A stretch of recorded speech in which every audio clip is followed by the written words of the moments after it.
Golf Sidekick. Know him, love him, hate him. That's up to you and the big guy to decide. Today, we're gonna talk about his scoring philosophy on breaking 80. Now he has two of those. Recently, he has a more recent one and an older one. The older one is the 666 method, and then the more recent one is the 468 method. What does that actually mean? 8 greens in regulation, 6 birthday holes where you can just give yourself a break, only 4 up and downs. What better way to kick off this series than with Mr. Golf Sidekick's method? So we're gonna go out, we're gonna test this method for the average golfer, and we're gonna see how effective it is. And I'm gonna give it a grade at the end. And I'm gonna be honest with it and be honest with you. Because I don't know, why not be honest with it, I guess. Anyway, let's go test it out. Let's go warm up. This is the play hole because we gotta get warmed up. So it's a good way to have a little birthday hole. Par 4, downwind.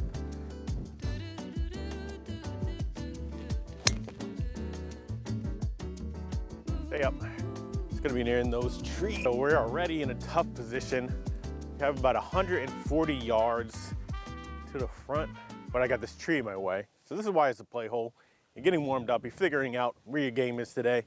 It's not a particularly challenging hole, but you know, just getting warmed up a little bit. So I'm gonna try to fade it around. I'm just gonna hit it to the left side. Try to not really hit this tree because I don't really feel too confident going under it because that branch is pretty low. So I'm just gonna try to hit a fade, land it on the left side of the green, and try to ignore this tree kind of for the most part. I hit a fade. I think we might be in the sand, might be around the sand. It's all right, play hole, don't play too hard. Pretty good bunker shot. I don't know how they're rolling today. I'm gonna imagine they're probably pretty slow, pretty firm though, because it's cold. This is pretty straightforward. I'm gonna aim for the left side of the cup. I should have left my glove on, it's cold, man. Trust the read. Oh. All right, that's one up and down, out of the way. Rumor has it if you say Matty Boom Boom and like this video, he'll pop up in the comments. So you gotta test it out. Oh, keep running, please. Cannot get this 5-iron working, but you know what? We're up there and that's all we need is to play hole. Keep that in mind. I hate leaving myself short side, but in this case, it's not too bad. Golf Sidekick talks a lot about bump and runs and also putting it around the green, I think. So in a hole like this, I'm just gonna putt it because chipping it, I could accidentally thin it around. And this is pretty flat. It's also cold, so it's probably pretty firm. So we're just gonna putt it up there and hopefully be all right. I hate putting out the green because I can never judge how hard to hit it. See, judged it too poorly. Let me move you up. I mean, it was an uphill putt into the wind, so I probably should have gave it a little bit more oomph. This is breaking that way and uphill. Uphill's fine. I'm probably gonna aim maybe like a cup to the left. Now, if you have not seen Golf Sidekick's scoring or putting video, you should watch that because we're using aim point. So aim point is just getting the degrees of the slope and going from there. Then he also talks about how to, visualize the cup and then also how to use the grade, Anyway, let's just hit this putt.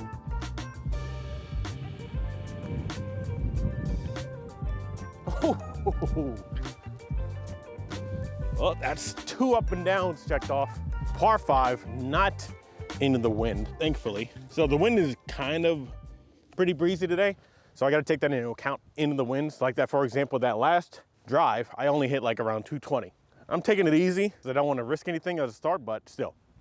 I was trying to hit a 250. I took around 30 yards off. So downwind, it's a par 5, so this is a target hole because it should be pretty straightforward. Yeah, let's just hit it down there and go from there. Keep it in play is the name of the game, but there's not too many places to lose it. That's off the toe, but it's perfect.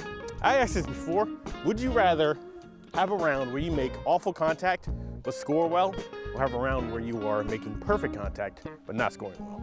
So let's try to take advantage of this drive. Pretty straightforward. It's downwind, slightly downhill. All we want is good contact. We don't need to go crazy, just good contact.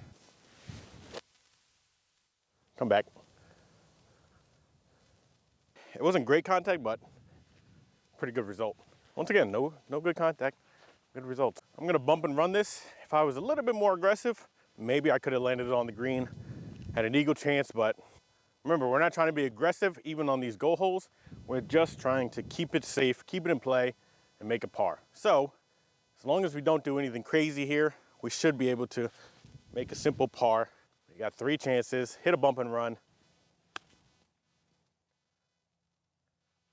A little long, way long. You know what? It's all right. It's the only mistake I made, but we're still on for a green and regulation. Now we just 2-putt. I don't want to accept those kind of mistakes today, so I'm going to learn from it. But still, it is what it is. You make a mistake, you move on. Oh, the leaves don't get in the way. It's a good putt. Take the par, we move on. That was a birdie chance we gave up, but we don't need birdies, we need pars, so we're still on track. The wind on my back, it's 144 yards. However, water is in the front. So this is a go hole. It's not a very complicated hole, but the water does introduce a little bit of anxiety because obviously you don't want to hit a bad shot. Hit it into the water, we're going to ignore the water, and we're going to go for it. So the miss, you can miss long, you can't miss short. So I'm still going to hit this full, even though I have the wind on my back, because I'd rather miss long than miss short.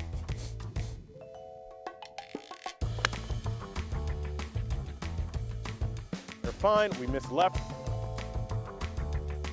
That's fine. I'm gonna do another bump and run, but with a 50-degree, because I need to get over this lip.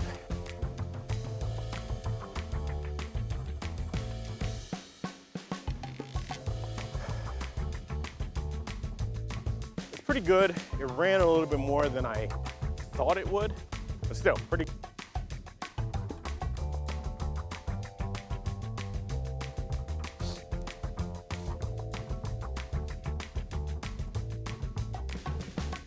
Oh, the putting is saving me today. This is where we are reaching a stretch of previously marked go holes. Now, these go holes mean that we should be going for it, getting on the green in regulation. Doesn't mean that we're gonna go crazy, but it does mean that we should be able to get on a green in regulation fairly easily. It is a little bit into the wind, or a lot of it into the wind. So I'm gonna go back to driver, because if I miss right,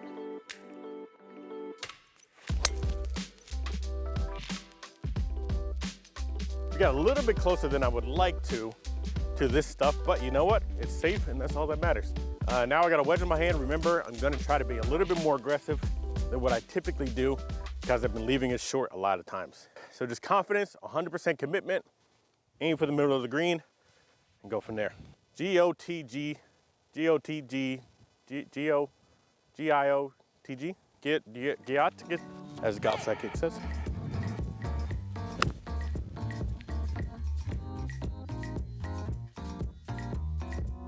You know what? It's technically on the green. It's on the front, but that wind kicked up as soon as I hit it.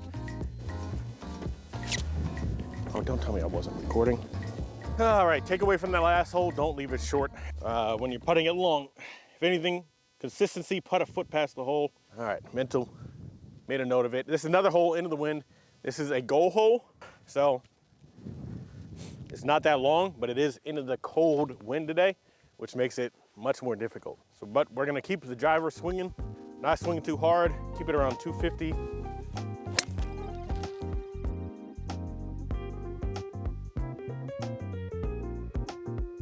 That was a pretty bad hit. This was a go hole, but this tree is right in the way. Of course, that's what you get hitting it bad. I only have 140 yards left, even after a terrible shot. I mean, it was really bad, but I don't think I can get a pitching wedge over this quick enough. Take my medicine, bump it. Pretty straightforward.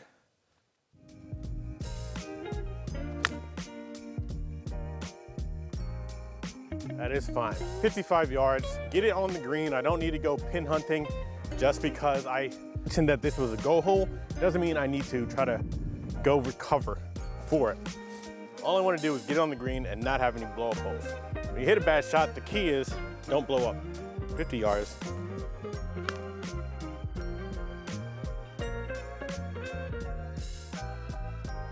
think if I got a Neuralink installed in my head, it would help me be a better putter?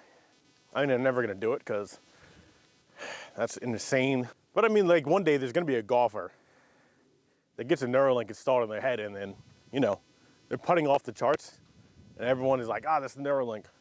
It ain't you. But the guy's like, oh, Neuralink's not even turned on right now. Trust the read. Ah, no break.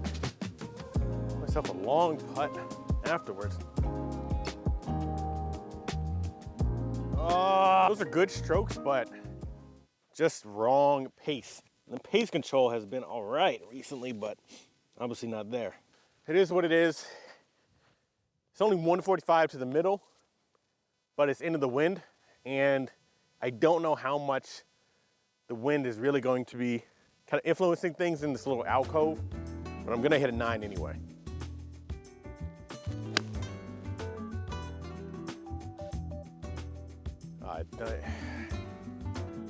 Oh, that is so short. The distance wasn't that bad, but still a lot shorter than what I wanted. Into the cold and into the wind. Into the cold, in the cold and into the wind. I really gotta learn like how that affects the ball, because obviously it's taking a lot off. Just get this on the green, bump and run-ish. I mean, it's a chip, but I'm gonna let it run. 54 degree. Oh.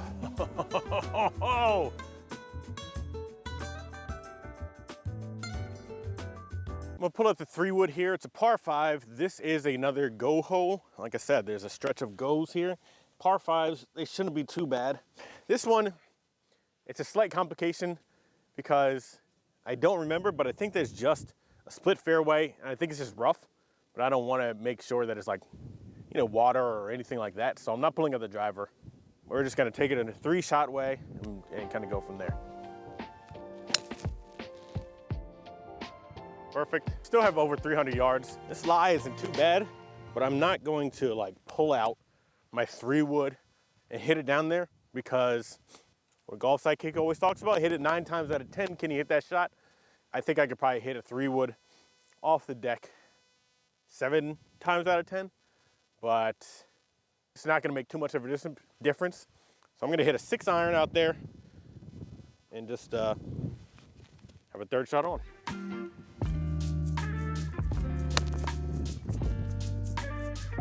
Perfect. About 100 to the middle. It's gonna hit almost like a full 54 degree. We had a little bit of wind behind us, so I'm taking that into account. But it's cold, so I'm just gonna try to hit it kind of like a normal.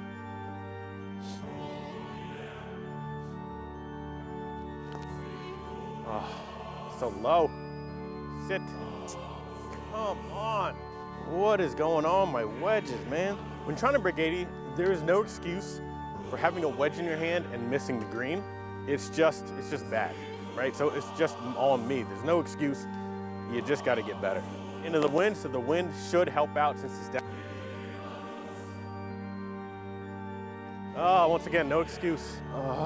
My wedges have just been killing me lately with scoring. It's just, I know I just chipped it in, but like with these, there's no excuse besides, I guess just I'm in my head and my technique is just off. It's okay.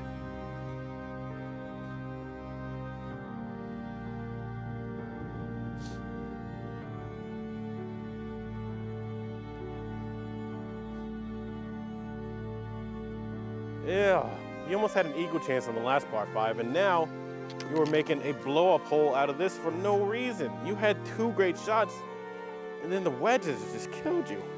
There's no excuse for this kind of play. Absolutely no excuse, Tony. Can't do nothing, move on, hit the putt. Good putt, bad hole. You move on. Hole number 9, it is kind of a go hole. There's water in front and this into the wind, so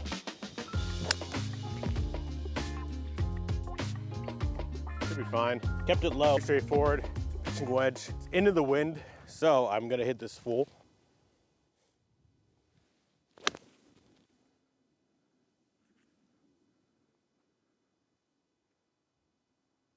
On the green. It actually spun off the green, so got a putt.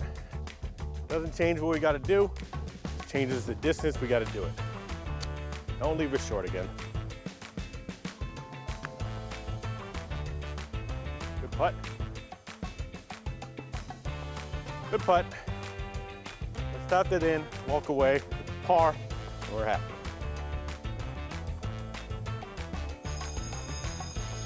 There it go. All right.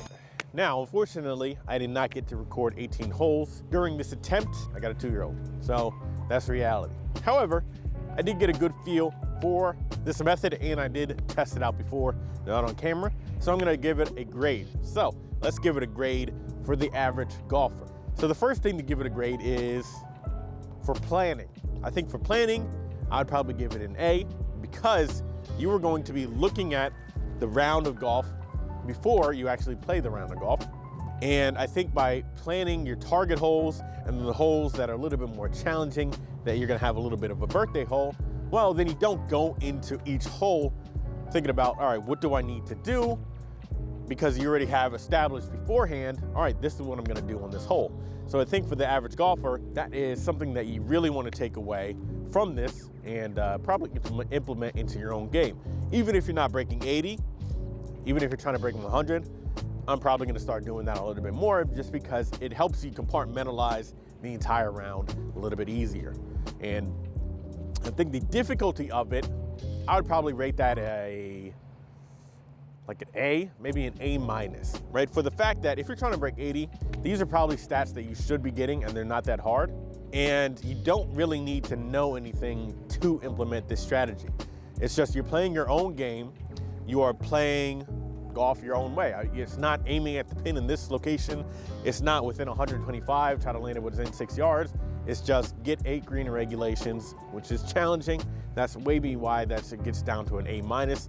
But if you're trying to break 80, that's what you should be trying to do anyway. The difficulty is not hard to learn.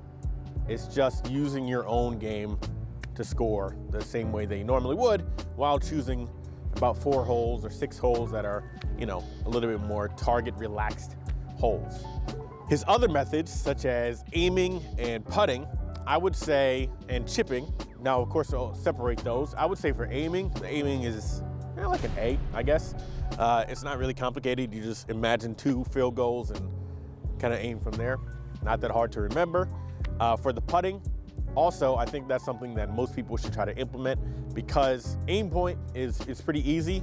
And he's not doing the typical, you know, finger aim point. It's just imagining a cup, half a cup, 1 cup, and 1.5 cups from the hole, depending on the, I got to do more testing to see if that really works. But from the idea of it, yeah, I mean, it makes sense and it's pretty simple. So I think that is probably an A for beginners to really know and remember. Chipping method, that is, and it may not be his method, but the idea, he does it all the time. That would probably be a little bit lower, maybe like a B or a C. Now, I think if you learn it and have it drilled into your brain, then it could be an A.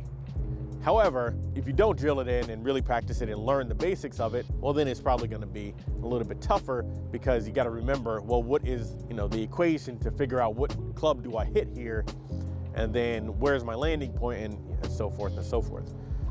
So it's just something that you would need to learn, and for beginners, I mean, it's probably like you need to learn how to make good contact. However, it is a very simple method to getting the ball on the green near the hole. So it is good. Situational, of course, but we'll give it a B in between, you know, the C and the A. C for complicated, A for awesome. I don't know, something like that. Anyway, overall, I would give his scoring method an A. And that is mainly for the main takeaways that it is easy to learn. It's not changing your game. It's not changing your play style. Mentally, it keeps you kind of in the game as well, which is helpful. So that's it. That's the grade. If you want to see more in the series, and we're going to be doing other play styles, then you know what to do. I don't have to tell you. Anyway, next time.